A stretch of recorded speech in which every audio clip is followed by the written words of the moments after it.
And we're live. What's up, y'all? We're live. What's up, everybody? Everybody say your catchphrase. My catchphrase, apparently, I was telling them in the green room, apparently in my math videos, I always say, so I did the math, and so that might be my catchphrase. We'll see going forward, unless there's a better one, but no one else has pointed it out to me, so I don't want to pick my own catchphrase. It's lame. Yeah, it'll come naturally. But yeah. When t-shirt, sir. When t-shirt. Yeah, I don't know. I've thought about that, but I have to look into it. You gotta have some good ideas for good merch. David's catchphrase is, stop trying to double spend your coins on my network. The jizz. I think my new one's gonna be, please vote for me, please. Please vote, sir. So yeah, we got lots of cool news. Like, we're closing out the you can no longer sacrifice. Did you check if it's past the UTC time? It is closed. So if you sacrifice now for Pulse or Pulse X, you are getting absolutely nothing. You've lost your money. Don't sacrifice at all now. You won't get anything, not even a sliver. So they're finalizing, they're finishing up the loose ends. That's how close we are to mainnet launch. It doesn't mean it's like imminent, but it is getting very, very close.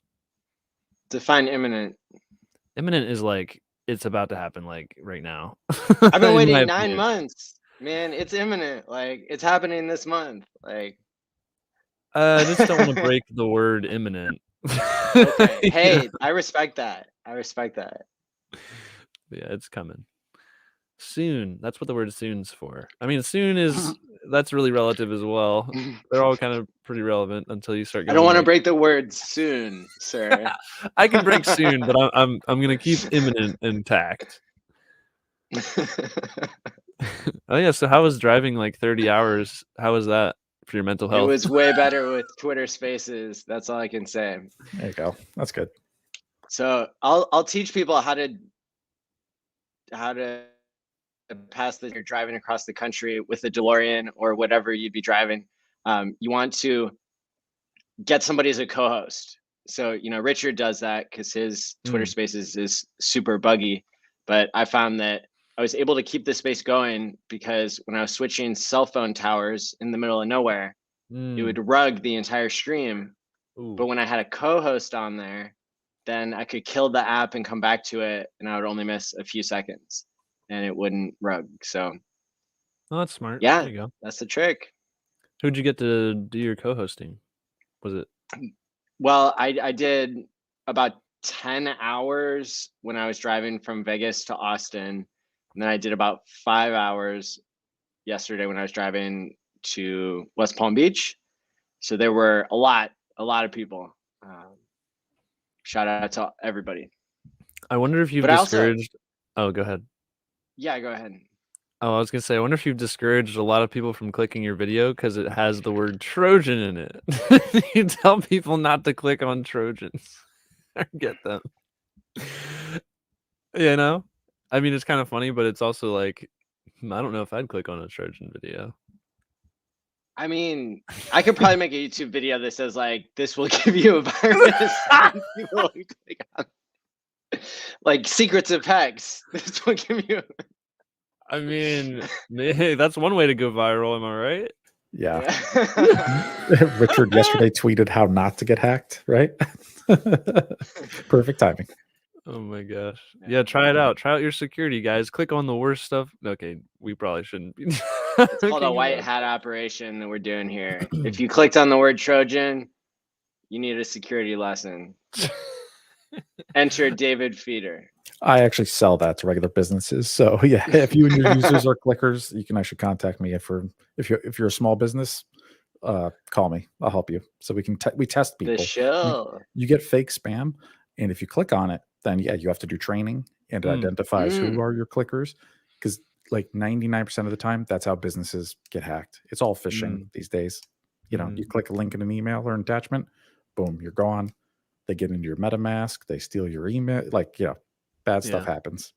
Pro strat, if you get an email and it says, hey, you should go and log in here, if it has a URL, you just don't click the link and you go, maybe you type it in. Like if it's a website that you know you've used before, sometimes it's a hyperlink and they have it linking to something else. And if you click on it, it doesn't actually go where you wanted it to. And you're inputting your details into their website. So if you just manually type in, like if it's your bank or whatever, then you're going to go to the real website if you manually type in the right stuff. So sometimes they change like an L into an I or an I into an L, and you're like, oh, that looks legit. Click. Oh, that's not the site. And then you're doomed. You're pwned at that point. So never click links in emails. Doesn't really matter who you think it's from, in my opinion. Super strats. You know the old adage, teach a man to fish and he'll scam a lot of people. Teach a man to not click on a shady link and then he'll never go hungry. Did you make that up on the spot? I did. Okay. I couldn't tell at first, but the last part left me wanting more. It's like when you're in third grade and you make fat jokes, but it's PH, you know. Oh my god. It's fishing. That's so funny. It's PH. Nice. Word. Hey, Feeder, any new information or cool stuff from, the setting up the node type stuff that you've seen? Any new developments? I'm curious. I haven't had time to look into the dev stuff. There's been some really nerdy stuff. Here's something super nerdy. All right. We found out that the validators and some of the nodes, they don't have as many peers as we think, or as Ethereum has, let's say, and Binance Smart Chain. The problem is in the default commands to run a validator or regular node, it's port, it's 30,212. By default, that's not open. So what's happening is the validators are not accepting incoming requests from other servers as peers. It's basically blocked by default. It's more secure. So we're not going to get spammed incoming from hackers on this port all the time. But it just means that we're giving up more connections to other servers. So the devs are talking about it in the chat. There's some debate going on as to should we add that to the command by default? Should we not add it? So that's a conversation that's happening right now behind the scenes. All right. Interesting. So still little things to be worked out, seems like. Yeah, little tweaks. Yep. And it's more like best practices, because no matter what, this will always be optional. You know what I mean? They even if they're hey, you should really open those ports, I don't have to. It's oh, right. Okay. If you want to find more peers and guarantee more connections to other guys for better decentralization and better redundancy, then it's a good idea. So interesting. There is something pretty cool. I don't know if it was it hasn't really been made super public, but a guy in my Pulse Theory chat on Telegram, he mentioned it and I was like, is that legit? Because that's kind of cool. And then I checked with the devs and they were like, here's the post of when we talked about it. And I was like, I missed this. What are you guys talking about? So all PulseX sacrificers, I made a quick 2-minute video on it. All PulseX sacrificers get 1 pulse free at launch. That's awesome. Even if you didn't sacrifice to Pulse, you get 1 pulse so you can make transactions. So there you go. Now you don't have to worry about, do I have ETH in that wallet before the fork and all that, wondering how much you need and stuff. If you sacrifice PulseX, you're good. You get 1 pulse. It should be enough to make some trades if you wanted to trade your PulseX for something or other coins you had. So that's pretty cool. Where does the pulse come from? What do you mean? The 1 pulse? There's only 100,000 some people, so that's 100,000 pulse, I guess. It's nothing. So it's just they can create it. It's the start of the chain type thing. Yeah, when you get your Pulse X, you also get the 1 pulse, right? They just they're already sending you the pulse at that time. They just send the pulse. I mean the Pulse X at the time. So that's really cool. I had no idea until you said that. That's really sweet. You can even check it yourself on the it's a long that checker app. It's in my most recent tweet, I think, and to the video as well. You can go to the app checker and you can check your balance from your SAC address. You can plug it in there and it'll show you your Pulse X allocation, your Pulse Chain allocation, if you use a Pulse Chain SAC address, I think. and then if you just show your Pulse X sec allocation, it'll show you your 1 pulse you get as well. So I thought that was a pretty cool little update, get people aware of it so they're not asking that question all the time, like, oh, how do I get 1 pulse so I can trade? Well, now you don't even need a faucet, really. Yeah, I think that's huge, because you just 3x'd the number of people who own Pulse. Yeah, I mean, yeah. They own a pulse. It's like Yeah. it's like dust. Yeah. I mean, but it is 1 pulse. That's true. I mean, it is 1 full. That's plenty to do plenty of transactions, right?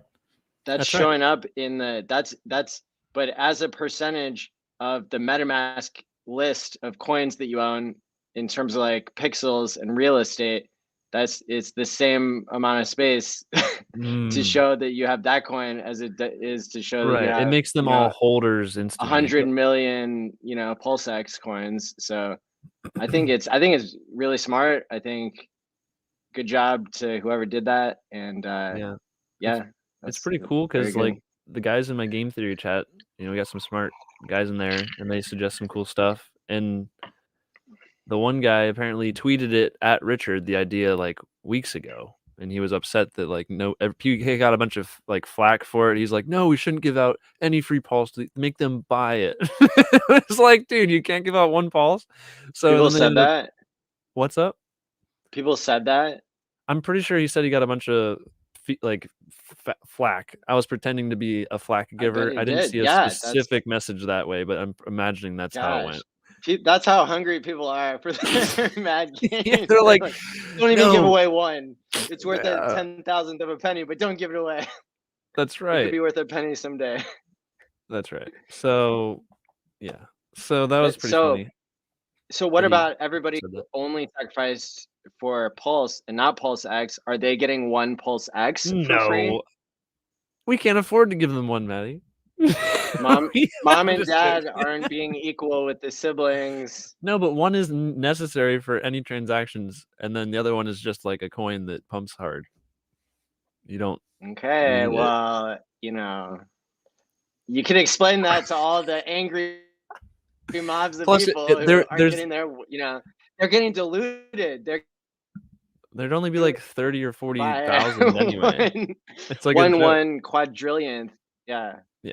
I mean, I guess you could as like a token. It's like, hey, we gave them 1 of yours, you get 1 of theirs. Like, lol. It would be smart. Like you would want that to show up on somebody's screen in their real estate to show that they have 1, and then they would want more. I guarantee you, almost every one of those sacrificers is going to buy more than 1 Pulse X.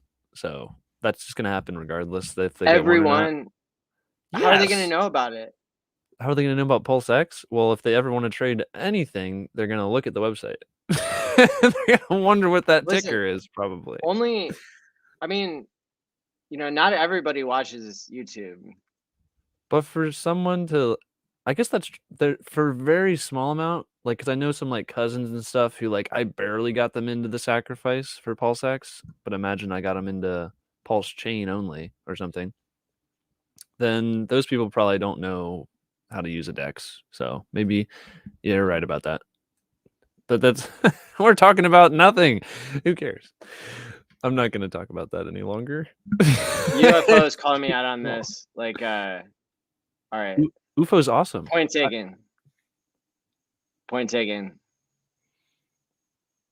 Yeah. How many people sacrificed for Pulse X? Like 115,000 wallets. Yeah. So it's 115,000 pulses going to be printed, right? If you get 1 each. I only control like 15,000 of them, so that I'll get more MetaMask airdrops. There you go. See, you're fine anyway, man. It's I took all my wallets that I set up for MetaMask airdrops, like 150, and I sacrificed like all the little ETH that I used to set them up. Unironically, there you go. No, seriously, yeah. Oh, Motley, the investor, and I both like set up a bunch of wallets for a MetaMask airdrop that never happened, and I remember that. Paid a bunch of night because we're up all night clicking and send. Send to the next one. That might be worth it actually with all your sacrificing, because I already know of 1 coin where they're dropping a flat amount to every sacrifice address. They don't care how much you sacrifice. So for your strategy, you did like penny jackpot. times 1,500 or something. Well, yeah, you No. sacrifice a penny or something, and you Yeah, get oh flat amount. no, I'm talking about like we had to do swaps in MetaMask. No, I'm talking about did you just say you sacrificed from all those test wallets you made to Pulse Chain? You said that? Yes. Yeah. Okay. But the value of that is like not in the $5 necessarily of ETH that I sacrificed to Pulse Chain or Pulse X, but the the promise of a MetaMask airdrop that would come to probably people who have used the swap feature on their site, because that's recorded to the blockchain. But yeah, I hope they still might do it, right? They haven't said they're not. I don't think so. They could at any time. Speaking of game theory, like I think, as Andreas Antonopoulos put it in Mastering Bitcoin, like, everybody named Joey and everybody not named Joey will make their own Joey coin. And that was the prediction that he made like early on when he understood where Bitcoin was going, where Ethereum was going, and that sort of thing. And I think that in the future, I would also agree that like, the 50,000 coins that we have on Ethereum, part of the thing that's holding back there not being 500,000 coins created is really gas fees. And I think that's one reason why Vitalik is okay with high gas fees. If there was ever a reason other than people are using this as their store of value, would be that people are using this, scams are going to run out of money. And we all know that it's highly profitable. It's like, that's why NFTs are taking off, is because it's highly profitable. It's like have a one of something that you're now marketing to a bunch of people and trying to get them to buy it. So, man, speaking of right now, people are minting their Gary V NFTs and getting wrecked on the ETH fees, man. Some people are paying like multiple ETH in just fees on failures and getting destroyed. It's hysterical. He is cashing out on like his whole fan base, and he's just like, he's like, oh, yeah. I know 99% of these will go to zero. And he talks around it like he's really solved something for all these guys. But what a lot of his followers do is they just like, oh, but the ones he makes, I bet those are going to do really well. And it's like, dude, he should know better. Like, he's releasing the stuff and these people are going to get wrecked on it. So that's all part of the plan. That's how it goes. We've got a question in the chat from a wild SJ, which stands for Super Jaguar, I think. Really? I didn't know that. No, it doesn't. She's asking about Ledger or Trezor. Didn't Trezor just have some spamming attack the other day where their whole user list got leaked and they got spammed? They got leaked now? All right. Well, I would have said Trezor because I know that Ledger leaked everyone's email address, and that's pretty bad.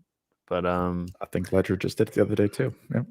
The other difference is Ledger is closed source and Trezor is open source. So it's like, I don't know. They both seem all right, I guess. Doesn't really matter. I would go with the cheaper one, in my opinion. I've always used Ledger personally for years. I've never had an issue. They've never broken. I mean, these things are like 6 years old. They're older than Hex. They work fine for me. So I don't know. I've never had a problem. Nice. They're simple, just little thumbstick, easy. $60. Yeah, pretty good. Not a big.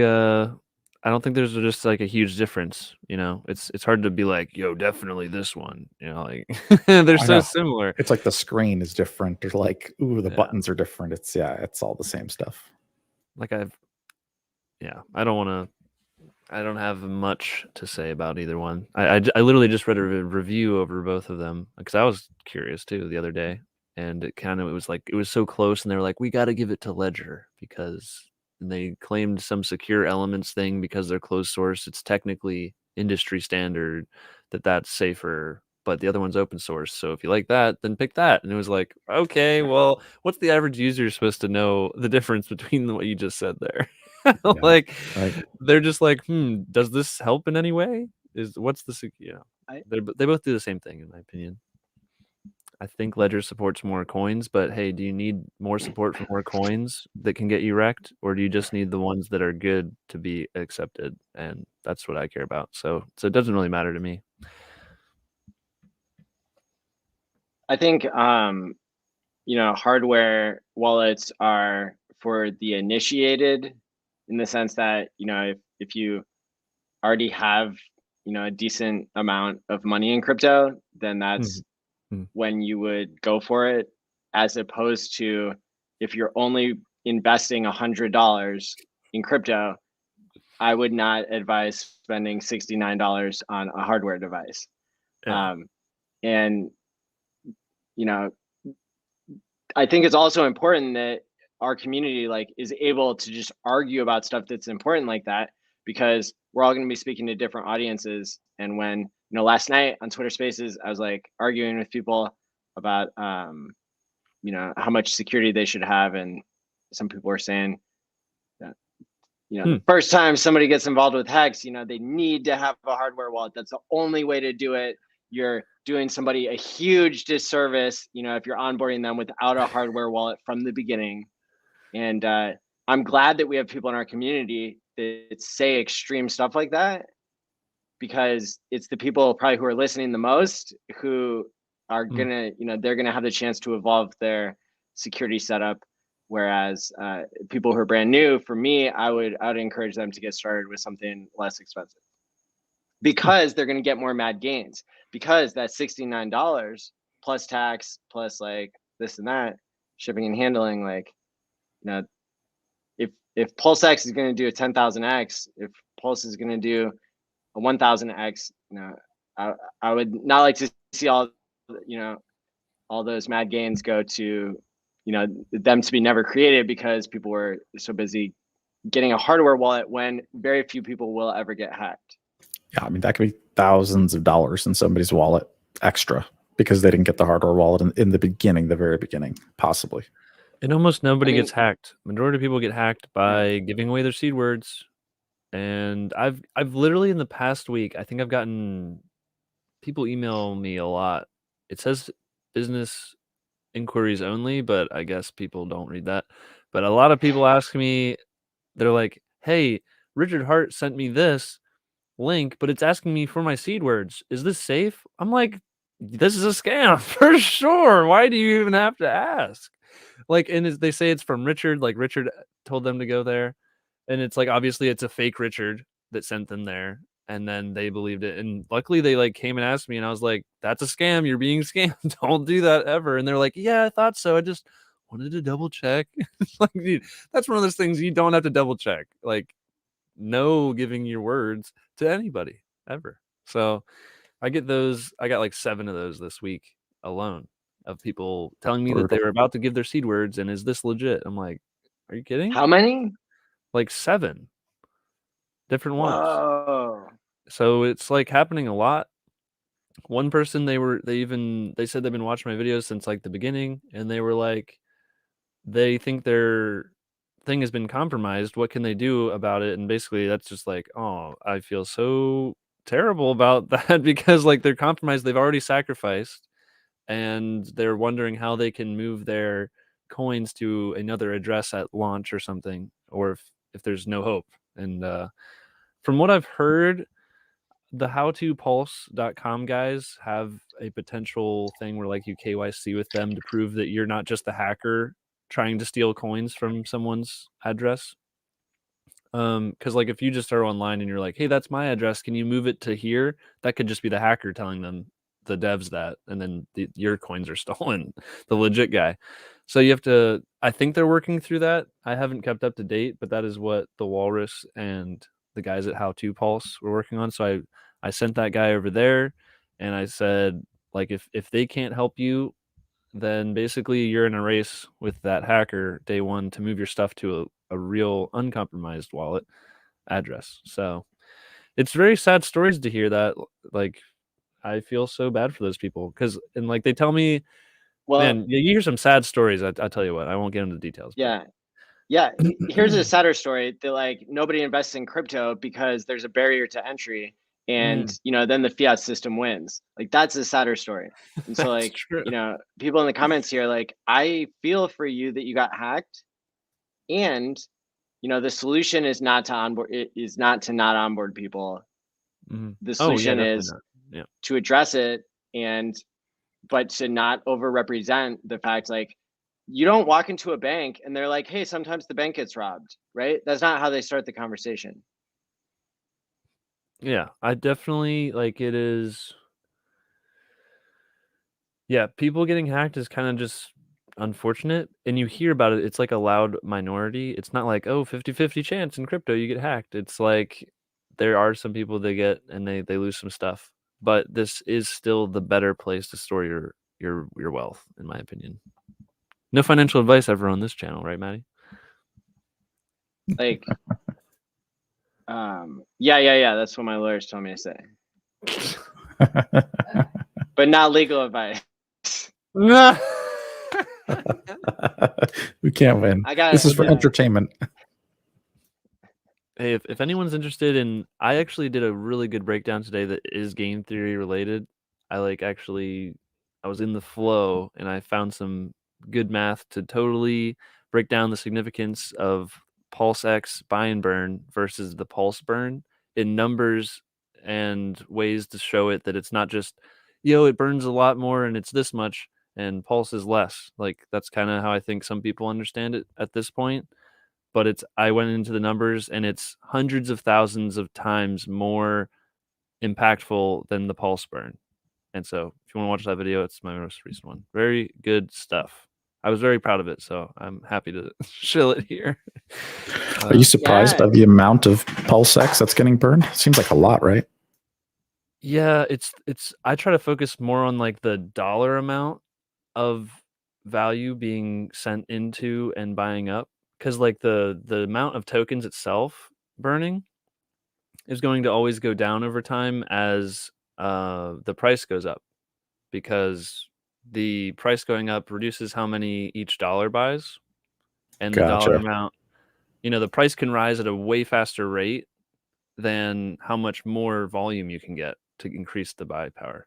So gotcha. And that slows the burn. I gotcha. That makes sense. Slows the burn over time. Like if the price stays low for a while, it'll keep burning a lot more tokens. Okay. But I thought about making a video on that too. Like, oh, if this happens, but I think it's just going to be a steadily increasing rise, and then you see less and less being burnt. But it doesn't mean the dollar amount isn't great for price appreciation. So it was very. It's a good video. I think I was in a good flow for that one. Well done. That's awesome. And what kind of number are we talking? Like how much more burnable is PLSX? Oh, it's well, Feeder knows this. Pulse chain does not have a very high burn rate. Okay. So I looked at Binance Smart Chain and you can see, okay, they burn about, like I checked today, their average burn amount of BNB, which is their gas coin per day, is around 4,600. So I rounded that up to like 5,000. And because we have the same exact kind of parameters as they do for gas, let's see, the block size itself and the gas, not the block speed, so every 3 seconds, and the amount of block space. Very similar gas limits, so they actually have like a decent amount of usage of their network, right? And we should have much less than them because they've been up for like a whole year. So they should have way more users and adoption and usage of their network than us, and they're not even burning 5,000 of their gas coins per day. So we should even burn less. But I just rounded up and I said, okay, 5,000 pulse per day is how much is being transacted and paid to validators and distributed. Well, we all know 5,000 pulse is basically nothing. Well, 25% of that gets burned. Okay, that's 1,250. 1,250 of pulse per day is, I even gave them the benefit of the doubt. I'm basically doing my whole video here, but I gave them the benefit of the doubt and I 10x'd the price of the average sacrifice price for Pulse. And so it's like 1/1000th of a dollar instead of 1/10,000th. And so very generous, sir. So 5,000 times that price equals $1.25 worth of burn for Pulse per day. That's what it is. So that's what you're burning per day in Pulse. Okay. After they do a 10x. Congrats. Anyway, so then then Pulse X if we have $1 billion of volume per day, which I showed in the beginning of the video, Uniswap has like $1.4 billion of volume per day. They've been having that pretty standard for a while now. And then I also compared it to Binance Smart Chain's Pancake Swap, and that's around $600 million a day. So you can average around 1 billion is a pretty good par for the course, not way out of this world type amount of volume. And that equates to $700,000 worth of buy pressure. So if you divide $700,000 by $1.25, you get 560,000x more impactful buy and burn than it is than for Pulse Chain's burn. So I thought that was a pretty good representation of how I think Pulse X is going to kind of eventually overtake Pulse Chain, based on its mechanics alone. And there's other things I went into in the video. Pulse X should have less liquidity because it doesn't. The only people supplying liquidity are actually sacrificers. Pulse Chain's not the case. There's an AMM bot that makes more supply, adds it to the pools. It's available. It makes the liquidity books thicker than they would otherwise be. And there should be more liquidity for Pulse. So you need more economic energy to move the price either up or down for Pulse Chain compared to Pulse X. And also Pulse X holders, forgot to say it in the video, but they have a reason to not even provide liquidity. They can just do single side. They just stake it and earn something else. Why risk impermanent loss over there? So yeah, it's a really good video. I don't have my notes on my screen or the math, so I don't want to like say anything wrong. What's the percent? Whoa, we got a horn. Sorry, there was like a train. Go ahead. They're backing up the train so more people can get into Pulse X now that you told everybody how valuable it is.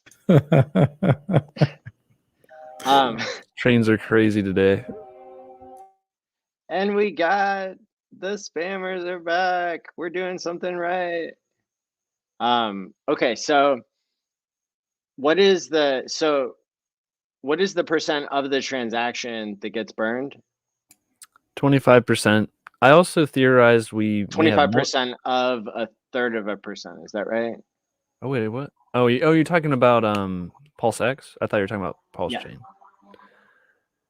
Pulse X is what percent of a transaction gets burned? Is that your question?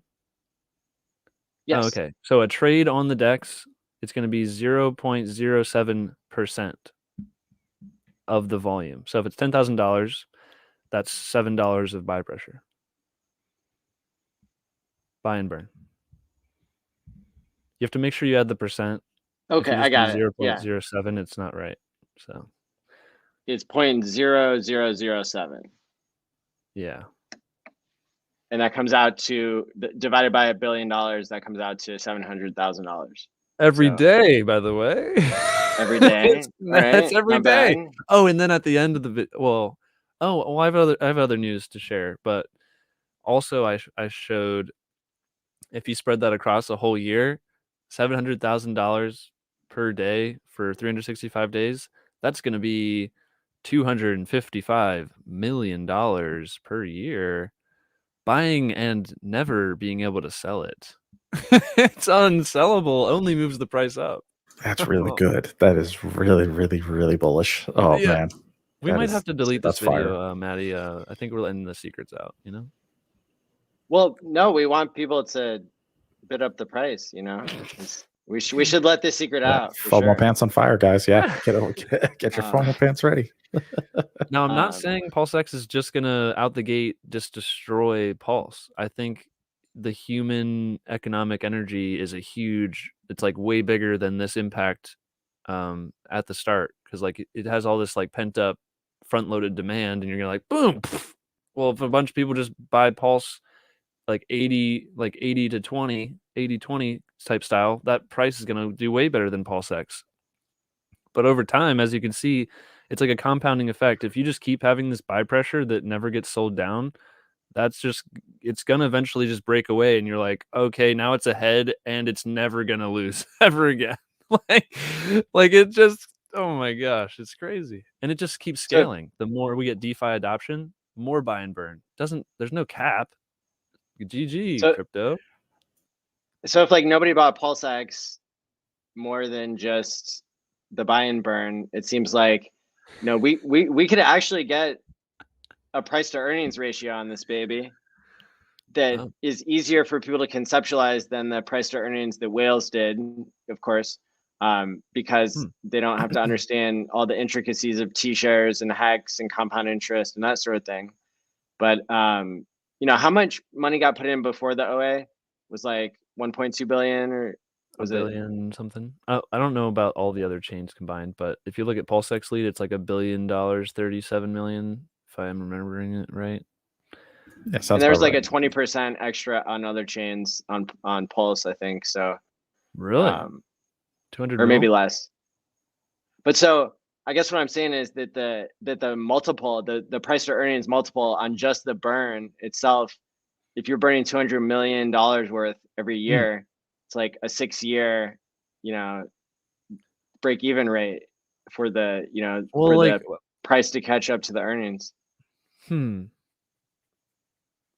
Yeah, I don't know how those models work. If I'm there's revenue coming in. most things in crypto, there's not, you know, and of course people, you know, people have to still want PulseX, but they want it because it's burning, and you know, they want it because there's volume. Now, K4K's crypto, you know, like is so conservative, you know, he should be nominated for sainthood. What? Because what if this is more popular than Binance, right? What if this is more popular than Uniswap? Those things are, you know, like one of them's corrupt, the other one has high fees. And all of a sudden, everybody on Ethereum can play all at once, and now you can invite your friends, and they can play for free too, practically. You know, so like onboarding new users in crypto, it's going to be like, oh yeah, you know, like, no, what a good idea. You know, nobody in crypto has ever tried to like really onboard new users with that actual value proposition, or like actual, you know, like, it all comes, you know, it all comes down to like the network effect, really. And so if other people can't join, it's cryptos are still doing well, even though other people can't join. It's really bullish in my opinion. And so if we have 5x the volume of you know, what our comparables are, what our competition is, then imagine that, you know, it pays for itself in a year. Yeah, we actually 8x'd the DEX volume in 1 year, over the past year, I believe. So yeah, that's pretty good. So if we just keep doing something like that, that sounds good to me. If we get some of that market share, it's just continual growth. I think that's where we're headed. Like decentralized exchange, when Richard called it a miracle, like I've been saying that for a long time, that this decentralized exchange thing is the next hugest thing in crypto. It's literally a miracle that you can actually trade with people into pools peer to peer with no middleman. No, oh, you don't have KYC with us, you can't trade here. Oh, send us selfies or you don't get your account back. Like, this is now the future of trading amongst like humans for digital assets, at least for now. Not sure how we're going to tie it to physical stuff eventually, if ever, but for digital stuff, this is the way to go. And if you can become an owner and revenue share of the, like, you don't have to get the best DEX, just a DEX with decent volume. If you're getting revenue share from that, you're basically the founder. I think I made a video on this. Oh no, it was a tweet. It was like, people who win in crypto are founders and holders.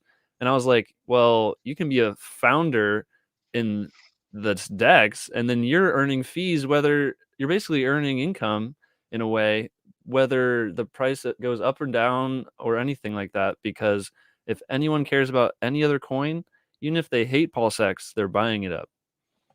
So you're getting paid by holding PulseX because it's being bought up by anybody else liking anything else in the ecosystem. So you can be a founder too, basically. Yeah, and I would speculate that the volume on PulseX, it's going to ramp up pretty quick. You know, within a couple of weeks, it's going to be $250,000 a day. Ooh. And then it's half a billion dollars a day, and then it's 750 million. I love when you talk dirty to me, David. You know, like it could be maybe 6 months, and then we're doing $1 billion a day. You know, Yeah. once we Yeah. really get because in the beginning there won't be as much, you know, because I also think that if in the beginning, I think a lot of the coins are going to be undervalued, especially once the bridge comes in and then the USDC starts flowing and the ETH starts flowing, and then we're finding like prices, and then I mean, I expect it to just go up and to the right, dude. Like everything, man, it's going to be wild. Oh my gosh, it's gonna be like a jetpack. Yeah, definitely, and like total volume of the whole exchange that I expect to be just growing and growing and growing. Mm-hmm. Yeah, it's growing everywhere. So, and we're like in like a bearish type of situation right now, and we're still got all this volume. Like, it's not like we got nothing. It's pretty good volume going on. Yeah, Hex has been a little quiet on volume for the past few days, but you know, but yeah, but once Pulse Chain happens, then it's going to be a whole new world. I totally saw JR's comment. Did he delete his own comment, or did you delete it, Maddie? He was telling. I didn't delete it. He was telling David to like whisper it softly in his ear. I don't know why he deleted it. I guess he just regretted saying it. That's so funny. I read that before he deleted it. Oh, no, I see it right here. Yeah, it's not on my screen. A little lower tone, feeder. Whisper that sweet number in my ear again. Did he just post? Okay, maybe my screen glitched a little bit. But that's on the other ASMR channel. So I do crypto ASMR on Fridays. Nice. Just like rub your beard on the mic. You're like.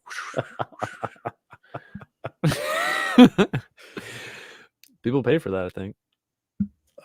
Yeah. ASMR is popular. I'll just whisper. I've gotten a lot of good responses from people seeing this video. People are like adding me, messaging me a lot. So I think that's a pretty good video. Happy with that one. And yeah, good job. Yeah, feels good when you get like a good video out. Feels really good, at least for me, anyway. I try to put good quality out there. I try to make my videos as bad as possible in the beginning, so that only the people who suffered through them, they deserve, like, you know, the mad insights. The alpha at the very end. I actually did. There was some alpha I left at the end. There's actually I guess the people who watched all up until now, you get to hear this awesome news. There is 100,000 Hex giveaway that I'm a part of with Crypto Coffee and Crypto Stylist. If you go and check out my Twitter or his Twitter or her Twitter, you can go and figure out how to join. Basically, all you have to make is like a 1-minute TikTok video saying how much you like either Hex, Pulse Chain, or Pulse X. And if you get the most likes at the end, you get 100,000 Hex. So at right now prices, that's $14,000, and you get the copy on Pulse Chain. So you basically get 200,000 Hex. How crazy is that? Making a 1-minute video, you barely have to try probably, and you'll just win. Like that, it's almost like we're giving it away for too easy, and it's only 2-week long competition. 2 weeks, dude. If you make a video on the first day, you're just likely to beat everybody else who hears about it a week later because you had a whole week extra eyeballs. So who designed this contest? I don't know, but you're getting a lot of free money if you make a video. So check that out. 100,000 Hex plus the copy, Pulse Chain. Check it out. Wow. Holy crap. That's awesome. Yeah. That's, I think that's ski cat level stuff right there. It's a man, pretty big, point. Wow. Pretty big giveaway. There's a cool video on Crypto Coffee's channel. We're having a live stream tomorrow. All three of us, and we're gonna do Q&A for like a bit on my channel. So look forward to that. That's pretty cool news. Better share that before the very, very end. You know. So I think they stayed long enough. I did the math. No, you didn't. Oh wait. I did the math. I did the math. All right. What does it say? It's $840,000 an hour. For what? You only get to work for a minute if you win the $14,000. Like, you're only working for a minute, but wow. Is that what your time's good worth? Hourly rate? That's pretty good. That's pretty good. Mm-hmm. Let's go. Wow. It's like signing up for a job and they're like, you know, this job will exist for 1 minute. No, that's a pretty good hourly, I'd say. SJ is not getting on the TikTok wagon, not even for that. So best of luck to them whippersnappers using What? Why would you not try? I think because of the Chinese Communist Party. That is a good reason not to install TikTok, not gonna lie. Yeah. Dude, don't do it on your crypto. If you have crypto on your phone, don't install TikTok, please. Like a live staker app or a hot staker app. Yeah. I mean, if they're doing that, they already messed up. But that's not true, man. There's people who are poor and that's all they have, you know? And so they want to get they deserve to get rich that's not too. like an excuse for bad security. They deserve to get rich too, man. Oh no, they can. No. I'm just saying it's riskier. That's all. Not everybody understands crypto right away either. There are people who don't even know how to use computers. I wasn't. I'm sure there are people who do it, but would you say it's the most secure? I don't think so. But yeah, if that's their only way, no, but then I wouldn't say they're is... messing up. I wouldn't, like if you're in crypto and you're in hacks, you're not messing up. There's people who've been in Hex and they lost it all. Hex19.com. That guy got wrecked. Do not go to hex19.com, people. Yeah, I don't know what that website is. I just threw the .com on there. But Hex19 it's like is the bomb.com. He lost hundreds of millions of Hex that was staked for. Did he have crypto on his phone, or he just had his seed words on his phone? It was something like that. But yeah, we broke this story on this channel. I had an interview with him right after it happened. Oh yeah. Yeah. And yeah, it was like a notepad file that had the seed words in it, more or less. So yeah, it was a SIM swap attack of sorts. And again, I think it's that's a painful situation, and it makes us want to protect everybody.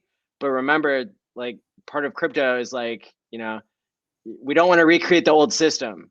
And so central bankers, they're trying to protect everybody too, and they're the reason they're locking down the financial system and tracking everybody's identity and everything, the people who are actually doing that, they have people who are supporting them. It's because they are sometimes stopping terrorists who actually are trying to kill people.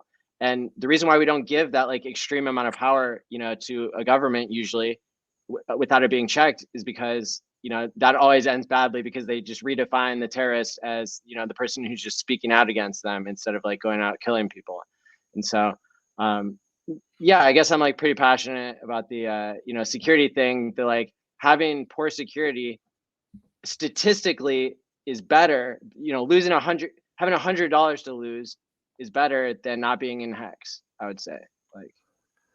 And I'll vouch for Staker app, even just as a piece of technology. The app is fine. Even if a hacker got full remote file access to your phone and downloaded all the files on it, they're not going to be able to get your seed phrase out of the files to get out of the folder for the app. It's encrypted. Even I think the folders they use the TPM chip. I'm not an expert on Staker app, but I believe it uses the encryption chip on your phone, so it even knows if somebody else installs Staker app. I mean, without that seed word, they're not getting in. They're really not. If you took a picture of your seed word and then they get into your Google Cloud, then you're screwed. That's how they get you. It's the stupid stuff, it's not the wallet itself. Yeah, I saw some crazy thing BKP DOS Bomb posted. I don't even know if he has lots of followers or not, but I follow him because he made that amazing PulseX and Pulse Chain sacrifice spreadsheet that I've used in lots of my videos. Really nice stuff. And he's been on some streams, I think, but he's not really a public guy. But he posted a video of this guy who is deep into understanding how basically Jeff Bezos, his phone got hacked. People were wondering oh, how'd he get hacked? Well, there's literally these companies in Israel and other things with a super intelligence basically, and they have these programs called Pegasus 2, and they don't even need you to click on a link. They just need your phone number and you're hacked. You're pwned. They can remote access your phone at will at any moment. And they're smart and they track when your usage is, so they know when you're sleeping. Then they download stuff, do whatever they want while you're sleeping. Your phone's they'll use it. It's crazy, dude. So it's almost to the point where like that's why I don't trust anything on the phone. But then again, if they can hack your phone like that, probably hack your PC too.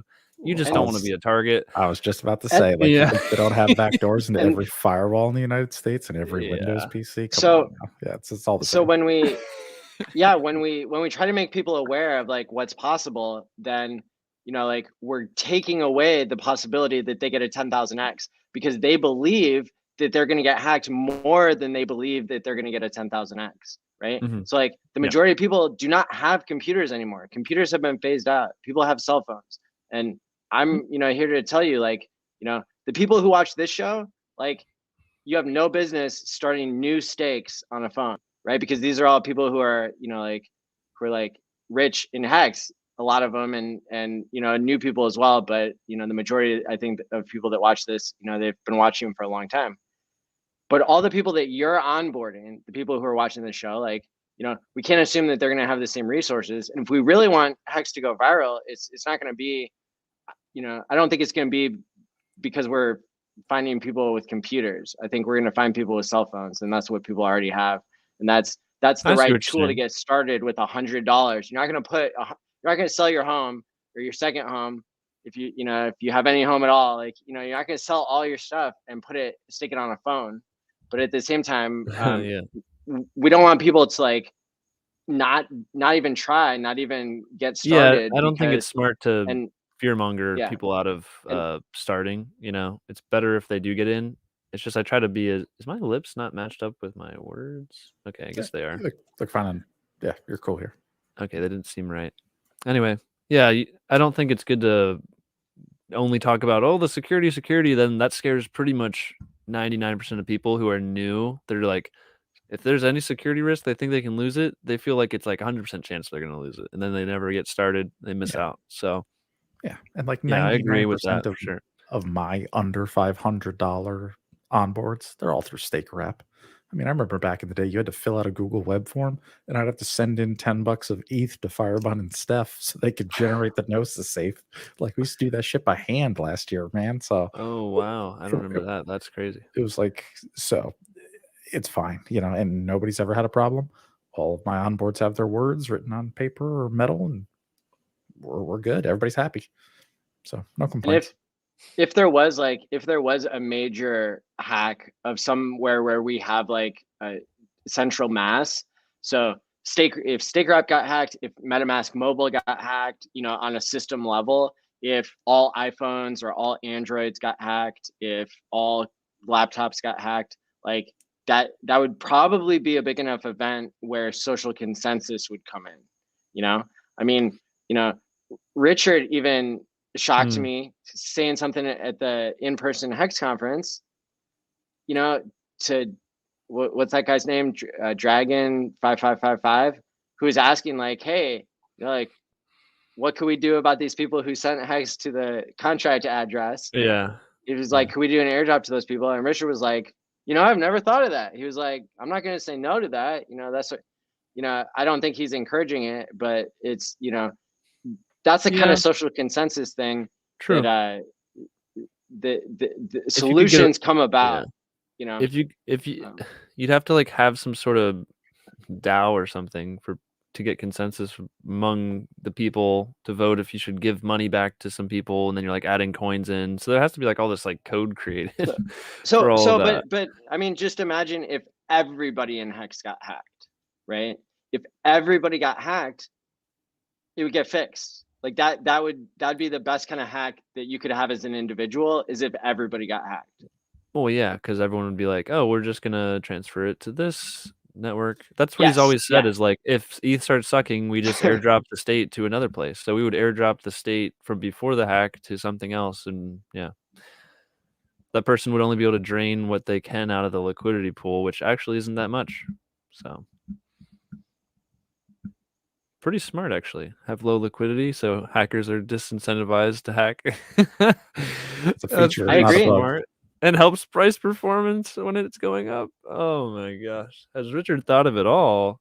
And it makes it look like a scam, so bankers and people who are already whales, they don't get involved. It makes new whales. God. Low liquidity is the beast mode. It's God mode. Yeah. It's pretty crazy. Let's see what else. What's else on the what else is on the chopping block today? What do we got on the thumbnail, the agenda? Oh, I didn't. Is there a thumbnail? I wish I could like. Is there a Wait, quick way wait, to find a here. thumbnail of a video Yeah, you're I already need to watching? start like I will overlay it onto our faces now. Oh, okay. So that we can see it, and so the audience can see it too. While this was last week. Trillionaire testnet alpha pulse exchange listing prediction. DeLorean road trip. Wow, there's a lot of words in there. Moon math. Sweet. All keywords that cause. Wait, you got scammers 6,000 in your chat people with like naked websites. Shout out to everybody. Please don't go to the naked websites. There's other naked websites you can go to that won't hack you as much. Oh my god. Dude, this is where all the alpha is. See, I didn't know that. I thought I had to go to that website.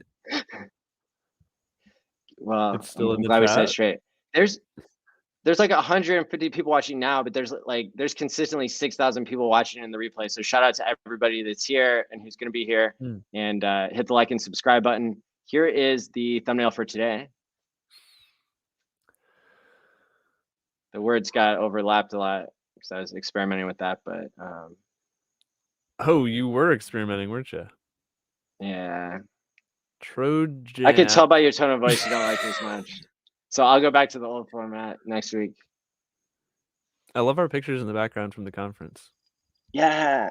Thanks, big Pascal. Hexdot photos. Oh, those are his? Nice. Less impermanent loss. ALLin gang, what's that on there for? Good question. I'm glad you asked. Oh, I've been set up. Okay. How much of this should I say now? Well, that person in the chat wants to talk about farming strategies. We could like something. So, what time is it?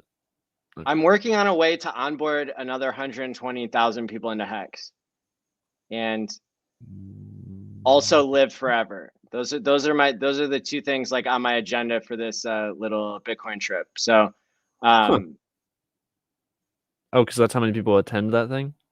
So, no, it turns out that Vitalik gave $300 million worth of dog coins to the Methuselah Foundation, and they didn't sell them. About this. Yeah, we talked about this last time. And so, like, did you get more information? Yeah. So I've been busy, man. Like, I've been working every day on this. So I'm coming to the group, and I need your help. Who's in the group? What are you talking about? What do you need our help for? So tomorrow I am meeting with the CEO of Methuselah Foundation in person. That's fun. In Miami? Yeah. And we're going to talk about how they're getting a free copy on the Pulse chain, and how they have all the people in the ALLin token, 130,000 of them, paying attention to what they do because they are the OA of ALLin token, because they have 43% of the supply. Now, this also hits really well with like any kind of victory lap that Richard would be doing, because Vitalik himself donated these coins that are in question. And so when Richard creates a copy of the coins, if there's any way for the Methuselah Foundation to like yield farm without dumping on their audience, that would look really good. At a minimum, I think. Yeah, you think they're just going to do the ERC PRC 20? Could do that. Probably. That's what I kind of want to talk about. But I think, like, the bigger picture is like, this would be a way to create yield off of something that already exists to like help everybody live longer and healthier, and be able to reverse our cellular ages down to whatever we want. And but also to onboard a bunch of people into Hex who, will be getting information possibly from Methuselah Foundation, possibly from us, about like how they can claim their free coins. And that's a good opportunity to let it, do the subtle shill, like, oh hey, it's Maddie and David and K4K from the Hex community. Like, they're not here to talk about Hex, but they're here to talk about all your free coins. Last time I did that, I got banned. Yeah, but this is this is like if you're going on with the OA, right? Like nobody knows if Richard is the OA, but if somebody came on with Richard, we would be listening usually, you know, especially if he was giving them props. So that's you know, that's the win-win that I hope is going to be created by this whole situation. And but here's the thing I need help with, and there's a lot of smart people who watch this show, and there's a lot of smart people who are on the screen right now. I need help figuring out where the rest of these, because where are the rest of the coins that exist? Because I'm having trouble with my chain analysis. I'm having trouble finding where all the coins are on the blockchain for this ALLin token, and it's a ERC20, so they must be should staked be somewhere, there. maybe. Probably in some other contract wrapped up, or like if they have something similar to like Hex burns the coins and then they come back later. If it's something like that, you won't like see them. Okay. So any information that somebody, if you could post in this YouTube video, that'll be the best place where I can check it before I have my meeting tomorrow. Even if it's after tomorrow when you watch this video, if you can help contribute to like our understanding of this, because it's really gonna be hard to make a strategy to yield farm if we don't know who owns the majority of the supply. Like, and I don't really want to be, you know, I'm not gonna be promoting ALLin coin anyway, but I kind of want to know what I'm walking into. There's like, you know, you know, some like, you know, underlord criminal, like mastermind who's like actually the one, like, because we don't know who created ALLin coin. I want to know who holds it. Well, like, you better get a developer to read the code and see what it can do, because I don't know. So I don't know if like, I want to spend all my time looking into ALLin. well, you know, that's the thing. That's the thing. K4K is like, I wouldn't want you to do that either, because you are killing it making videos about Pulse X. But there are people who watch our program and who watch the channel who they would already know instantly things that I don't. And it wouldn't take much, I don't think, for them to like track down where is the other 50% of the supply, because the articles I'm reading say that 50% of the supply was locked forever in a liquidity contract. But I went and looked. I even looked on V1. I looked on V1. I looked on V2. I looked on V3. I even looked on Polyscan, Gone, Chain. Are you sure whatever. it's an Ethereum coin, right? It's not Binance. Yes. Oh, I can. Yeah, I mean, and I just don't know anything about this coin. So yeah, we got Kyler Kaufman in the chat. That guy's really cool. Did you meet him at Hex conference? I sure did. He had a snazzy suit on. Yeah, dude's super cool. Met him at the he's at the penthouse party. I don't know if I saw him at the Nagabu party, but I bet he was there. But man, that guy's super cool. He's doing lots of cool stuff in Hollywood. He's trying to change them from the inside out. He's trying to make it a better situation. At least that's what I remember him saying to me. I think that's pretty cool that he's on that mission to spread the word in there. Yeah. David, do you have any suggestions for me on how to track disappearing coins? On Etherscan, if you go to the page, so I looked there for the, you know, yeah, ALLin coin, and then you click on holders. That'll show you. That'll only show you wallets with liquid in it. Okay. So that's not adding up to 100. Yeah. Then you already checked Uniswap. That's where most liquidity should be. There's got to be some other goofy contract they're using. Yeah, it's probably something specific to those guys. Something that, you know, like the fire hydrant contract or something. You know? I didn't think of the staking thing. So I love that, you know, I think K4K, you said that. So that put something in my mind that's then plausible, because you know, this is a coin that, like, the way it got popular was they sent it to Vitalik, and then Vitalik sent it to a foundation, you know, so that is brilliant marketing, but who's getting paid out from that, you know? Yeah. I do not know who let the dogs out. So sorry. Oh. That song just reminds me of back in the day when we would go to like the roller rink, and that song was always playing. They would always play that one. And you play Limbo and stuff. Nobody goes to those things anymore. Yeah, man. I remember rollerblades, roller skates. Dude, rollerblading around the rink, dude. Yeah, man. Good times. Wow. That's like boomer talk. That's gonna be like old news. I know, right? Yeah, that was fun times though. But yeah, Kyler, if you didn't watch some of the stuff I said earlier in the video, you should definitely rewind. Had some really good stuff. Plus a new video today. So yeah. Our kids are gonna be roller skating around in the metaverse. What do you think about that? Are they listening to Who Let the Dogs Out? If they're not, it's not gonna be as good. Who let the Doge out? No. There you go, Maddie. There you go. You got That's this. like, and then Elon Musk comes out singing it, probably. I can't believe he actually bought part of Twitter. It's kind of funny. We need to talk about that. That's really big news. And Richard's like telling him like how he needs to watch out and fill out the forms correctly so he doesn't get wrecked. Richard's like in the back end, like trying to help Elon because he wants. I think Richard's definitely about making the old bureaucratic systems and stuff work if you can work with them, because it's just better than tearing it all down and rebuilding like all these like Bitcoiners want to do. Like that guy in that Svetsky debate, he's like, oh yeah, it's just gonna collapse, and then then everyone's gonna know that Bitcoin was right the whole time. It's like, dude, no, we can like work with the regulators now. Like it's just work. You don't want to do it, but we're gonna do it. So like we can make change now. So don't give up, don't be defeatist, and we can actually make a difference. But I like how Richard goes that path. It's like definitely the harder path. It's like everybody wants to avoid that and just hope everything gets fixed, but that's, if we can work with that, we can make society much better just from using the tools we've already created before it gets too corrupt. Don't want too much corruption, but yeah, we're headed there. Ooh, Russ, you guys want to hear like the most like insane thing I've ever thought of about like Pulse? This is going to be like, we're going to rub this in all the Maxis faces for the rest of time. Okay. Wow. Guess how much it cost to make Pulse Chain? How much did it cost Richard to make Pulse Chain that is going to replace Ethereum and have more volume and more total value locked, et cetera, et cetera, et cetera? Think about how much it costs.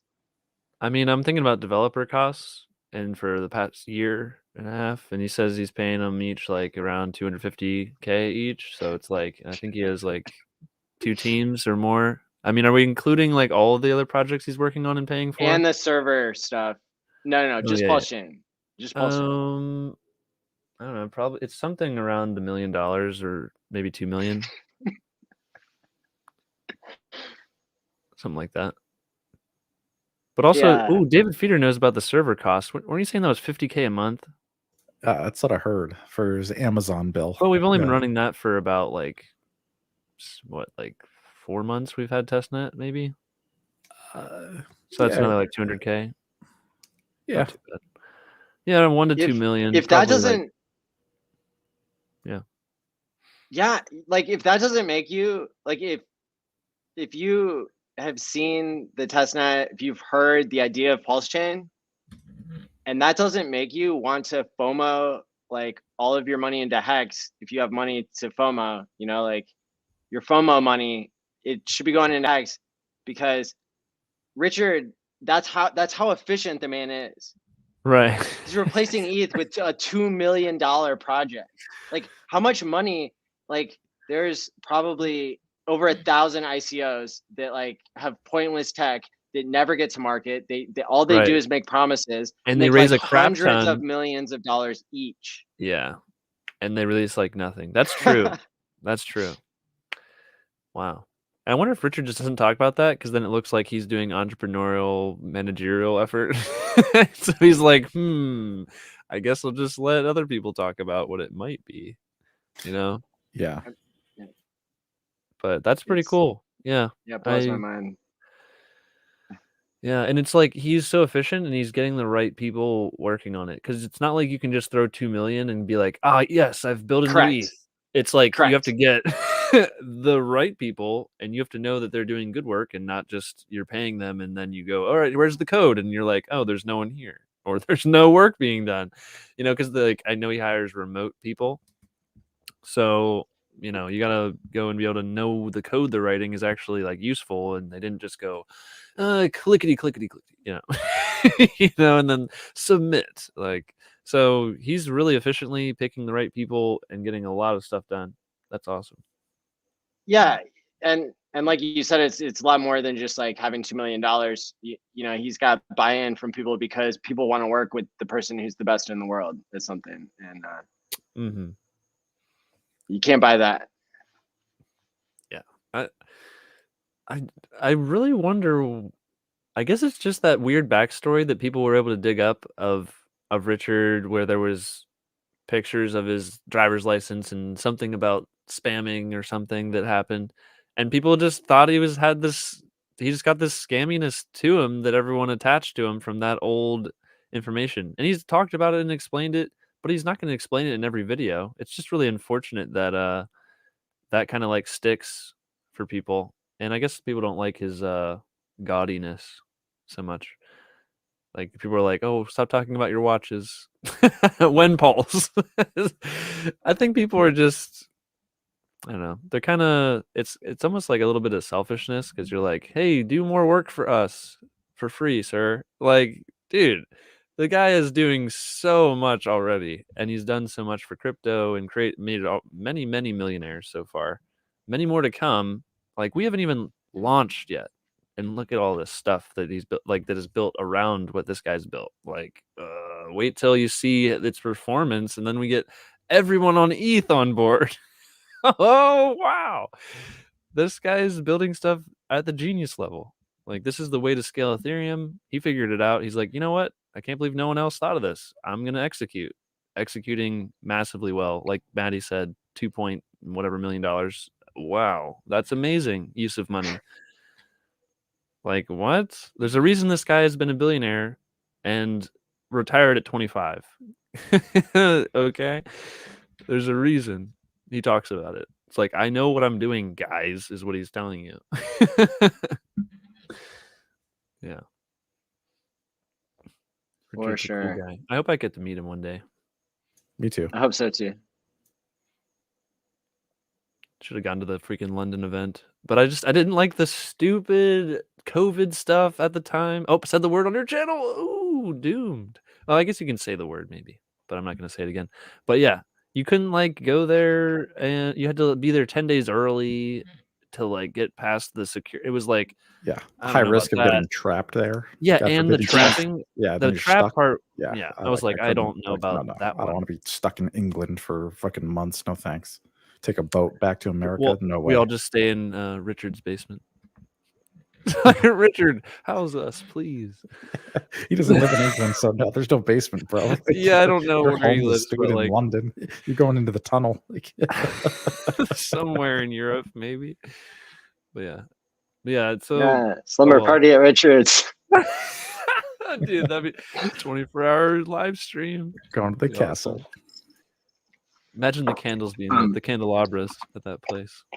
Legit. So yeah, I go ahead. Oh, well, I mean, I was just going to say, I totally understand why he doesn't talk about his location. If you've read about his past, like there's stuff online if you want to find it. It's like there's information out there. And you can read about like the whole Panama story. It's like his own rendition of it online from Wayback Machine. You can see it's all posted there. It's saved forever. And and he said it on stream before, so I'm not like revealing anything. And people came and stole his house from him, and then also came in and like walked into his other place, and at gunpoint were like, "Yo, we stole your house." Is there a problem with that? They got like guns showing, and you're like, no problem. And then he's just like, screw this place. I'm out of here. And so especially if you have that much money, you have like a lot to lose. So what do you have to gain by telling people your address or even where you live?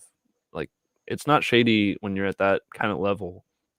Or any level. If you're any public figure, you don't see Elon Musk going around telling people where he lives and stuff. It's like, don't do it. Slumber party at Elon's. Yeah, pretty much. But yeah, I totally understand why Richard doesn't want to talk about it, because last time bad things happened when people knew where he lived. So yeah, 100%. I think people miss that context. If you had your home taken from you at like machine gunpoint and got your ass beat and your lawyer robbed you as well. It's After crazy, that, dude. The dude okay? lived in like a Bond villain movie, pretty much. Yes. So It's like, you how's would this have happen? some major PTSD about being public, about your location, your, you know, what you own, you know, and Yeah. so I think it's smart of him to not answer those questions, not just because it would be bad for security, but also because it's like, Right. you know, implying that he's going to be a you know, that it's going to be a security entrepreneurial effort, that sort of thing. So Yeah. Where were we going? Because I think I interrupted you about to go on to the next topic saying that story. What were we talking about? yeah, so let me see. I did want to bring up, while I was doing these Twitter spaces, you know, for so many hours along the way, it made me think of how Bitcoin, you know, it's pivoted its narrative every few years. Ethereum has pivoted its narrative here and there. You know, all the most successful coins, if they get major adoption, they eventually run out of users where that story sounds cool, bro. And you know, then they have to move on. And so I think Hex's, so I was trying to think, like, what is it that Hex's marketing pitch has been? You know, it's like the difference between what we think our marketing pitch is and what our marketing pitch really is. And for a lot of time, I think we thought it was blockchain CD, when in reality, I'm not sure that I've heard of anybody being like, yeah, you know, the reason I got in was because they called it, because it's a blockchain CD. Maybe, I mean, maybe some people are saying like they got in, you know, what actually got you in, not like all the cool stuff you learned after, but like what actually got you to start paying attention enough to participate. A lot of people wouldn't remember. A lot of people were here from the beginning. But when we start to dissect, like, you know, the different demographics of people that we're reaching and how we want to reach them and all that kind of stuff, I think, you know, sure, it's a larger market. 7 trillion in you know, blockchain CD it's a larger market than cash. But you know, most people have to learn that it's not. You know, I was thinking about this because of my friend who had, you know, he's in Hex, but like he doesn't have anything to do it. Like he's time locked. Like, you know, next, like he's, you know, he's like learning about all these scam coins. I'm trying to learn from him so I can understand how, like how are these scam coins onboarding people? What are they doing? And I think one of the key ingredients is you have to have a simple narrative that's compelling to people. And so the example that I heard of was some coin Zilliqa, and like the thing that would make you want to buy Zilliqa is it uses Unreal Engine in the metaverse, and their tagline is "Metaverse as a Service." Isn't Zilliqa a really old coin? There's no way that's a new coin. Like they must have just literally changed their whole business model to adapt to metaverse. How old is that, Zilliqa? Because I swear I heard about that like a long time ago. It's spelled weird, so it might be a got a Q, right? derivation of something else that was already known. But Let me see, how old are they? Where is it? The reason I bring it up is because I think that that's a powerful thing that in Hex we often, at least myself and everybody else I see, like, yeah, they're from 2018. I remember this stupid coin. They're oh no, K4K got rugged by them. No, I never bought it or anything. I just remember seeing it, and I was gonna say from like 2017 era, and I was like, maybe it wasn't this one, but yep, they're a pretty old coin, and they're just jumping on the metaverse hype. Because metaverse didn't exist back then, right? When they existed, now they're like, metaverse, we're for that. Oh, buy us. Add metaverse to description. Get buying. Like, it's so stupid. That's what all these coins do. They just jump on the hype cycles. It's so stupid. It matched, you know, well, actually, my friend is really smart, but I think that there's a lot of people out there, like, they don't have the attention span. They don't have, like, the interest, like, to understand some complicated T-share thing. Like, they want 4 words that gets them excited about something, and then now they're working on putting their money in instead of working on still understanding the next, you know, 100 paragraphs to explain Hex. And so anyway, I'm just like, I'm bringing this up because I think that there are a lot of brilliant minds in the Hex community, and is something that I've been learning, and it's something I'm going to experiment with when I go to the Bitcoin conference here in the next few days, because I already went to the Daytona 500 and I gave the pitch at the time that I had for Hex, which is, it's like you time lock your money, and that's why we got the DeLorean here, and you're paying your future self. Now what I want to do is I want to keep testing that out on Bitcoiners, but I also want to test a different pitch for Hex, which is it's trading resistant. So your T-shares are trading resistant. It helps you save yourself from losing all your money trading. And I think that's never mind.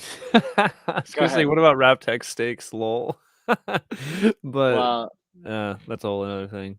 I mean, we could pick apart Zilliqa and but people already bought it and sold it before we did that. So it's like I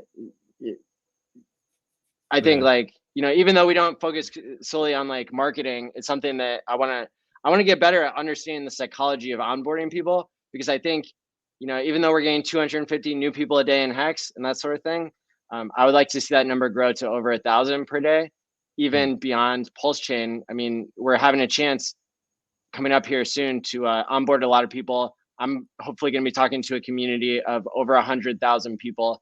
And, I would love any ideas people have, put them in the comments below about what you think your forward onboarding pitch would be to hit a different segment of the population. Bitcoin kept rotating every few years, censorship resistant money, peer-to-peer cash, digital gold, this and that. You gotta, what do Bitcoiners care about? And then you gotta be like, hey, do you like this? You get them to say time preference. They care about time preference. You get them to say yes, and then you describe how the thing you have does that better than Bitcoin, and then they have to basically agree with you. You're so right. So I don't know if they care about being trading resistant, even though it is true and cool. But if you're like, yo, trading resistant, they're like, but that's all I can do with my Bitcoin.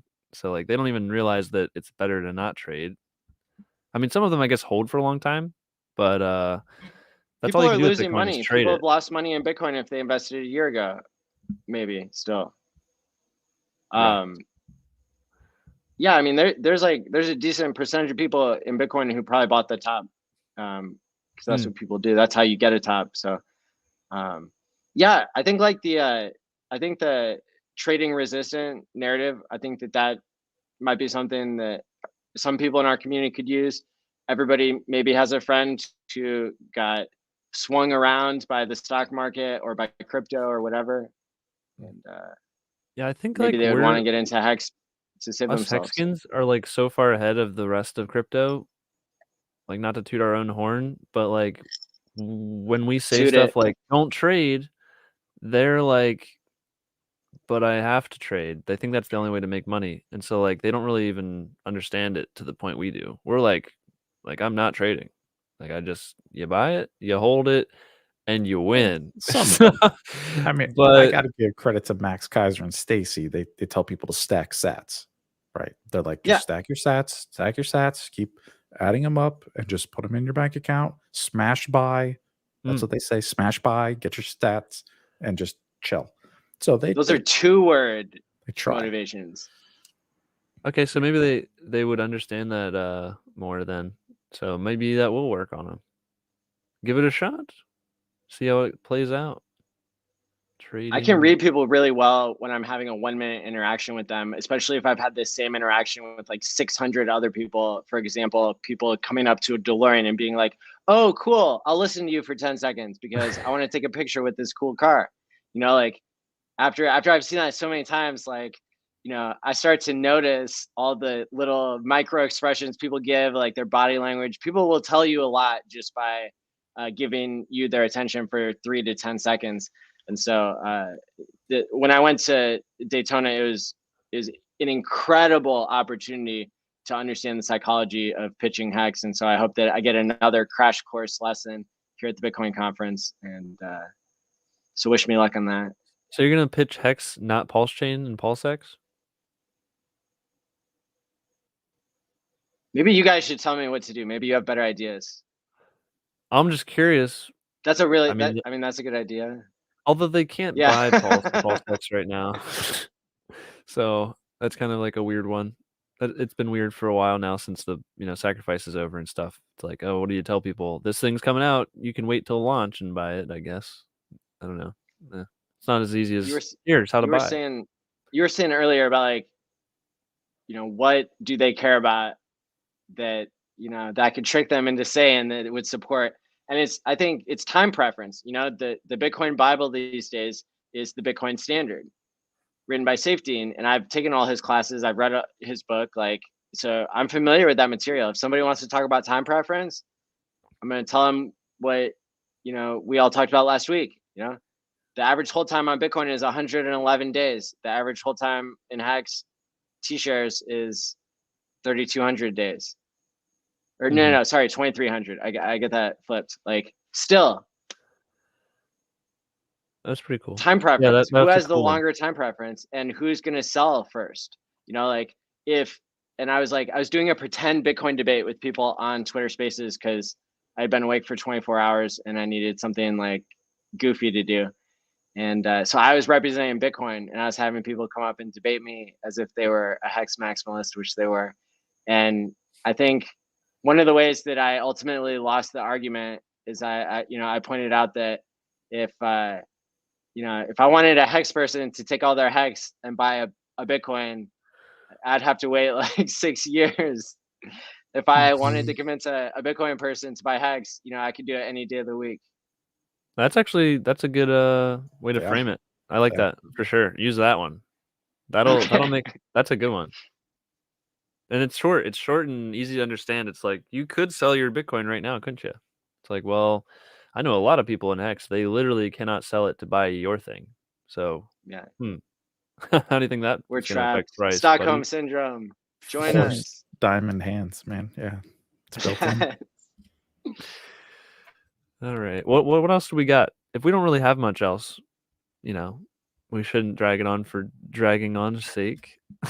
I spent many hours writing a tell-all article about the Sense Foundation board being corrupt and exactly who did what, linking the evidence, the receipts. I released that today, and it's released now. Okay. Yes, and it's not just last week I showed you the draft of the NFT thing where it's I'm doing an airdrop of worthless NFTs unless you count the value of how much it means to you as a person to contribute to the longevity research directly to Aubrey. So we have the 3 addresses released now. Aubrey has tweeted publicly about confirming that those are addresses that he's in control of, and that's just good protocol. Even if people trust me, you should check multiple sources to make sure my Medium journal didn't get hacked, that sort of thing. But so I released, so that article is within the other article that I released today. And if you go to my Twitter, you can get a copy that goes around the firewall. It's called a friend link. And but this is I spent a lot of time and all my energy completely going ape shit on these people. I'm gonna let me see if I can read just the first paragraph. I think is gonna tell you the tone of what is going on here. You said his name. No, not tone based. Let me see. Wrong tone. Wrong tone, dude. Don't speak to me in that tone. Share screen. Isn't that not his real name? Right? Doesn't he go by something? It's not his real name. Correct. Yeah. I don't know what his real name is. I don't recall. But I've heard it's not his real name. So I probably figured that out. Oh yeah, wait. How I've seen this. Oh wait, this is not the published one. I don't think this is this is my draft.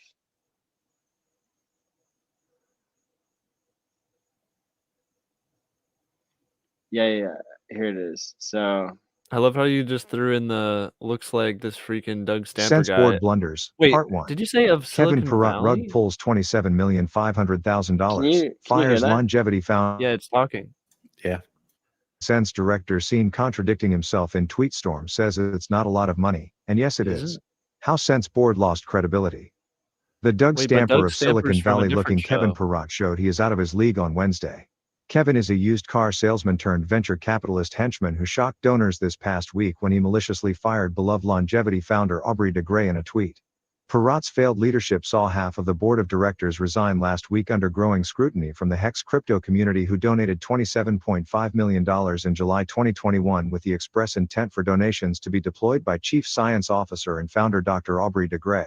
Perrott and his fellow three stragglers on the board saw their credibility collapse upon their bizarrely handled firing of Aubrey last week, citing his cause a well-received speech to the Hex donors who had questions about how funds were being unused for 9 months, an eternity for a cutting-edge anti-aging charity. The final four directors have created their own brand of March Madness by waiting until April to presumably capitulate and resign. Their failure to resign makes it obvious that they don't have personal legal counsel and are asleep at the wheel, or worse, they're lying to donors deliberately and think we are too lazy to find out. Lol. Their own public documents, linked below, read like a reboot of The Bay of Pigs, deserving a box of Cuban cigars and public outcry for so badly botching their attempted character assassination of Drive. De Grey by leveraging deliberately false accusations of sexual misconduct, ultimately doing their best to minimize and bury the original version of the independent investigation exonerating him. Since the untrue sex scandal failed, the board's next comedy routine rolled out this week, in the form of Perrott's incessant squawking on Twitter, quarterbacking what appears to be a pay-to-rig scheme involving an unnecessary alcohol evaluation against Aubrey. Deplorable. The Sense Foundation is a 501c3, nonprofit incorporated in California, where it is illegal to willfully use, misuse, or encumber funds in any way that grossly violates donor intent. Not to mention the several employment law violations we can add to the litany of illegal deeds. Perrott and associates are rugging donors who aren't getting any younger while nothing is done with our while the yet unnamed VCs deploy fiat capital into private firms to rent, seek, and profit monger in the same anti-aging industry as the charity. Aubrey de Grey, a pioneer and icon in his field, still has the vast majority of public support. What one can only gather are severe attacks of corporate misconduct from greedy Silicon Valley opportunists who apparently stand to benefit from slowing down de Grey's devotion to long-term help all research.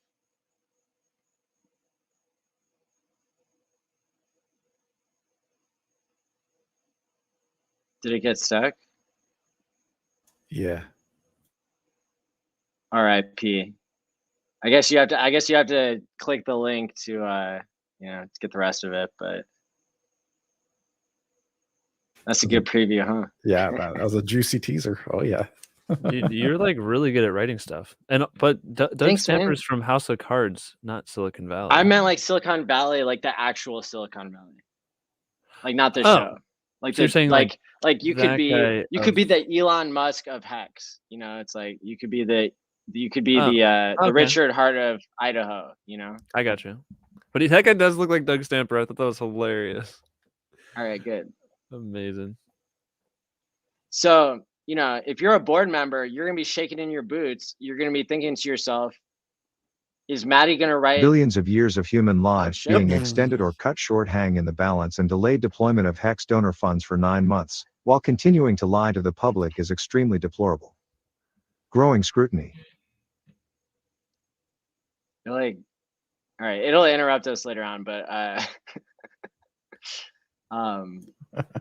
what was I going to say? Yeah, you're shaking in your boots because Maddie could write an article about every single one of the people who is not, resigning. And I could imagine that his writing would get better the more he writes.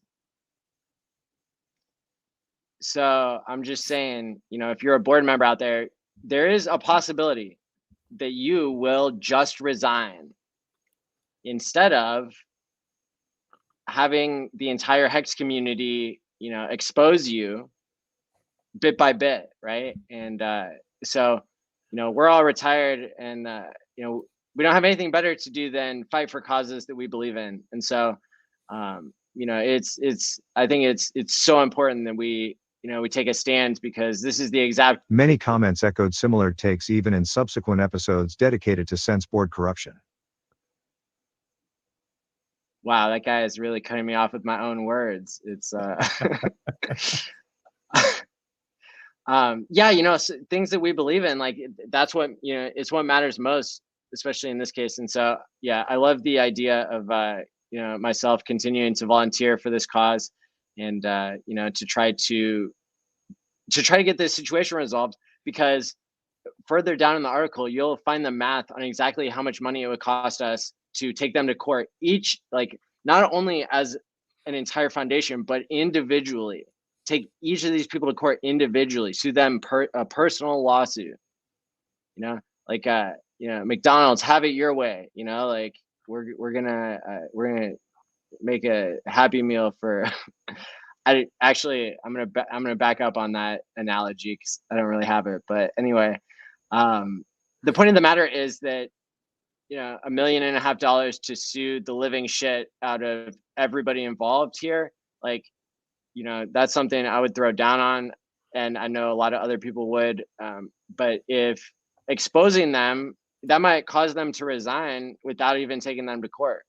And so, but if you're a board member and you're listening to this, I would go look at the math before you try to think that we're not willing to go to court, because the cost is very small compared to all of our bags and how they It keep is known growing. that Jim O'Neill, the since underperforming ex-CEO, was caught tampering with witnesses, influencing them against Aubrey.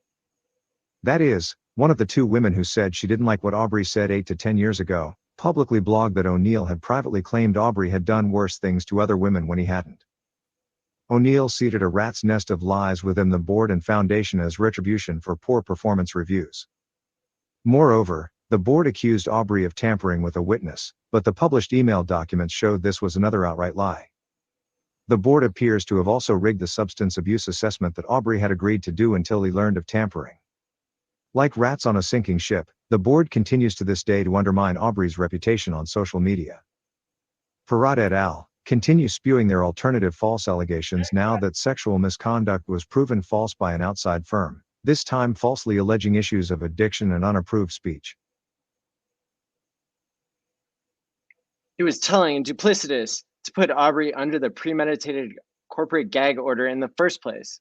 Ironically, the larger pulse chain sacrifice, through which we raised $27.5 million for Aubrey, was themed upon freedom of speech. Drop the mic.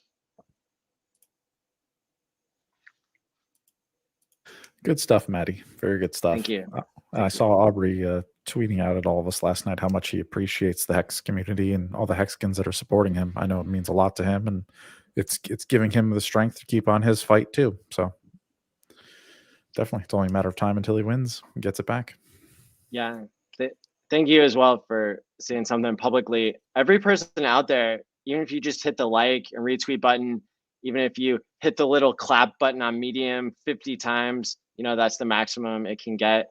And really what you're doing is you're making it less likely we have to go to court, because you're making this story more viral. Sorry, my Medium is yelling at me again. Yeah. So basically you're helping to save a negative externality of $1.5 million of sell pressure just to fix this thing. So yeah. So everybody, do your best to get out there and help share. I guess I can post the the tweet that I announced really everything that's going on, and that's where the Sens board, they're all tagged, all the board of directors, they're all tagged in this tweet, and so it hits extra hard, I think, to save that money, and nobody wants to pay money to lawyers anyway. It's just, I don't like that. So but we're willing to do it. That's all I have to say. And but I thought they gave you that great advice. They said say no financial advice on your channel. You paid them for that, financial advice. And then no legal advice either. No legal advice. Maddie ALLin LLC assumes no responsibility for your own poor financial decisions. And a shout out to Davis, $5 super chat. Thank you. Asking about the background check idea. It's mentioned in the article. And at this point, we're trying to take one step at a time. I don't like collecting money from people when it's not necessary. And at the same time, it warms my heart greatly whenever somebody, is pledging, when I did a stream the other day, people were pledging $1,500 on the spot. Somebody was like, I'll give 1,000, I'll give 500 to do background checks on this this board to find out what their conflict of interest is for them to act so terribly. And so Wow. thank you for your willingness, Davis, to give. I know you were one of the people that wanted to give $500 or $1,000, and so that's helpful. And I will get the word out when the time is right to collect more money for that. So yeah, cool. Hey David, do you have any other cool things that you're looking forward to with PulseX, Pulse Chain, or just waiting on launch? Anything you've heard? And I'll let you go first. But there's a possible debate coming up with Richard and that guy. Did you guys see that? I saw them just starting to tweet back at each other. Actually, I saw Richard's reply. Like, he's like, "Yo, you want to stream it?" He's like, Yeah. Richard's like, "Yeah, DM me." So I did see that. Do you know who that guy What is it? I don't know who he is really. I've never seen his videos before. Okay. No. He's only got 15,000 subs. Yeah, 15,000 on Twitter. Maybe he has a big YouTube. Sometimes that's the discrepancy. I haven't checked the YouTube. Maybe he has like hundreds of thousands over there. Yeah, that's a good question. I'm assuming so. He must have a bigger audience on YouTube. Why haven't I should have checked that. But yeah, that's what I was gonna ask. If I was hoping you guys were like, oh yeah, he's the guy who, and then I get to learn something, but I don't know anything about that guy. Something Lorenzo. Anybody? Maybe someone in the chat knows what he does. Probably not. Don't read chat. Did you see Richard tweeted at Michaela Peterson about doing an interview with her? Yeah, I sent her a DM and a post with a video of Richard talking about privacy / inflation stuff. It was like great video. So hopefully they see that and can see his like good production quality and says smart things. I feel like a nice clip is like a great thing to throw out there. So I sent that to her in a DM too. I have a sneaking suspicion that he will be at a dinner I'm going to at the Bitcoin conference, a private dinner. And you mean Jordan? Jordan Peterson is he's headlining the Bitcoin conference, and I think there's like a 20 to 30% chance that he might be at this private dinner I'm going to. And what should I say? I don't have anything. I'm like, hello. Should I be like, we're live. Stream with Richard? And then run away. What's the hook? Like, what's the hook to get him to stream with Richard? Like, huh? That's a good question. That's tough. I don't know, but that would be how I would spend the time, is trying to get his details and how can I hook you up with Richard? Who is your coordinator? Who does your bookings? Like, that's what I would focus on. It's his daughter. His daughter does his bookings. Okay. Yeah. There you go. I mean, I would try. I mean, he's interested in like Bitcoin and currency, like in the future in that stuff. So I would try and get him on like a line of saying yes to what you're saying. Like, oh, would you be interested in learning about, XXX, whatever. And then if he's like, yeah, then you're like, this is an expert in this field. And then you can like throw that at him and be like, would you be interested? And I would always like try and throw some numbers in there of like Richard's clout level. You can be like 200,000 here, or just add them all together. Be like, he's got like altogether 350,000, this stuff. It sounds really good because that's a good exposure for him. He's only going to do it if it sounds good for him. It's not going to be like, oh, you want me to show your stuff. I'm not doing that. That's not what he wants to do. He's a clinical psychologist who cares about how society turns out and cares about changing people's behavior. And he got gatekept. Ooh, talk about Richard's past with the writing the books, self-help books. That's and he's in crypto. Like, that's a pretty distinctual, like, this guy, he's fixed people's lives, he's saved people's lives like that. Like, that's pretty cool. That might give him a little, it seems a little more than just, hey, here's a crypto guy who wants to talk to you. It's a little more interesting. Totally. That's just how I would do it. That's helpful, guys. Gandalf.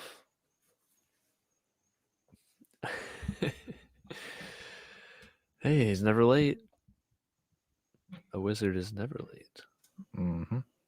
He's got a hell of a beard too. I mean, Aubrey's is huge, man. It's like This dwarfs mine, makes mine look tiny. It's crazy. What's it make mine look like though? I mean, makes you look like a baby face, you know.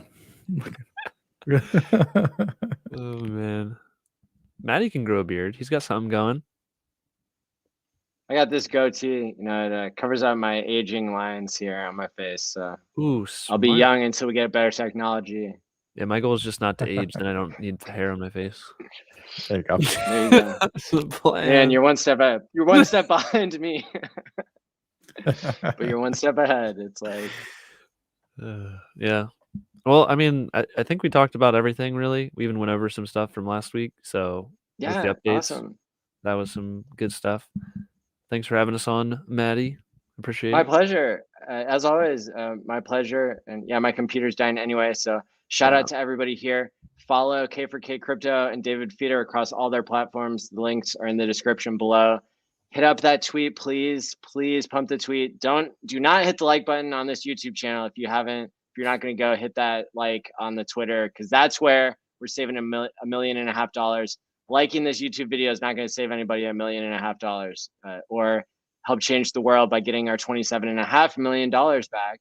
Mm-hmm. And so shout out to everybody who can hit that tweet. And other than that, you know, for all of us here at Game Theory Gang, what should we say? Good, Peter. I always like to say I love y'all Hexicans, and I'll see you next time. All right. See you next time. We'll see. Bye, y'all. Peace out, everybody.